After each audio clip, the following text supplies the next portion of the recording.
I see a couple things happening too with women, and let me know if you find this to be the case. One, with the strength, sometimes we think, oh, because that comes so easy for me, maybe that's not even a strength, or I shouldn't charge for that because that doesn't feel like work for me, right? It's too easy.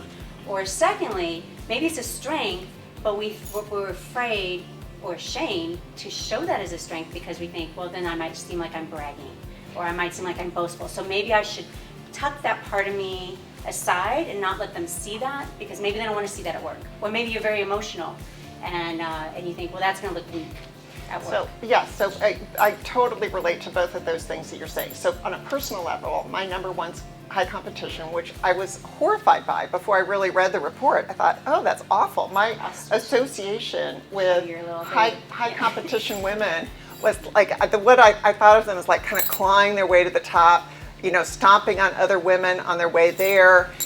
And I didn't want to be associated with that. And it took me a long time to actually kind of calm down enough to actually read the report, and it said nothing about that. It didn't say I was friendless and hated by other women. It was a huge, it was a huge shocker, right? Oh my gosh, you're kidding me. And thank goodness, I didn't think I was. But, and so it just said, you know, you're always measuring. You need to know where you are in the yardstick. I'm like, yeah, you know, you do like to win. I do like to win. I didn't like admitting I like to win. Didn't mean you like to win at the expense of others, but you like to win. Exactly. And I had always associated that term with somebody who was a big athlete and, you know, who's always like, you know, checking off the tennis matches or whatever. And so because that wasn't me, I also had kind of this disassociation with it. When I really started embracing that strength, I was much more able to be myself and actually get some of the rewards that I had been suppressing. Because before I'd been saying, oh, I don't care. Right. When deep down I was like, I really care. I just don't want to act like I care. Mm-hmm. So it has really allowed me to be more fully me, which has been great. Now, the other thing that you're talking about, the kind of emotional strength. So one strength that you probably saw on that list is empathy. And so there are two things that I see quite a bit with women that I coach. And one is that there's no need for empathy at the workplace. We don't need it. Well, guess what? That's just 200% wrong, right? Of course, we have our emotions everywhere. Do we, unfortunately, we don't really wear them on our shirt sleeve, and maybe not so much that, but really being connected to people in a meaningful way needs to happen everywhere, at work and at home. Mm-hmm. One of the things we know from research is that there's more loneliness today than there ever has been.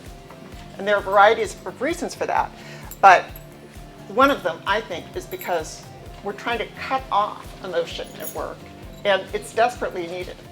If you ever think of maybe the best boss you ever had, did that person try to connect with you emotionally? Yes, they did, right? Not mine. No. Well, and so, but maybe that person really, that was not their strength, but they could have had a better relationship with you had they said, Sheryl, something's not right with you today. Right. Tell me what's really going on. Mm-hmm. Or I see you nodding your head like you're agreeing with me, but I can tell that you don't really want to do this project, right? That's the type of thing that shows emotional intelligence, but it also shows empathy.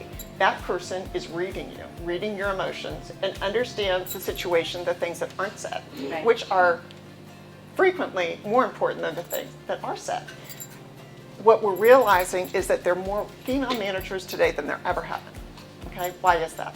Because some of those things that come more naturally in terms of managing people to women, understanding the unsaid, is very important.